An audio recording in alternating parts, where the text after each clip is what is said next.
Macky bu ko noonu def nefe naa du nekk xeex ñun ak moom ndax moom ak aduna wër nga këpp la naroon a doon léegi nag xeex bi ci des sénégalais yi la ak Macky Sall Ousmane Sonko dina ko bàyyi par la force mu bokk tiit naa lool jaaxle naa lool ba ci kanam yàlla xam ngeen lu tax patriote yi nag lay waxal ak sympathisants yi ak révolutionnaires yi bu mu yàgg ba ngeen fàtte ne Ousmane Sonko du politicien révolutionnaire la loolu moom bu leen ko mës a fàtte beneen bi ci topp mooy sama gars yi Macky génn na déclaré que ne moom du bokk mais dafa mel ni su may jàngat tension bi ci vie normale bi ak ci réseau yi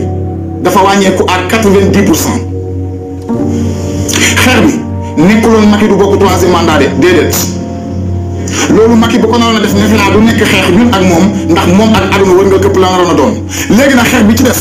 sénégalais yi la ak Macky Sall Ousmane Sonko dina ko bàyyi par la force mu bokk ci élection yi ñu def élection yu transparente wala Ousmane Sonko dañ koy éliminer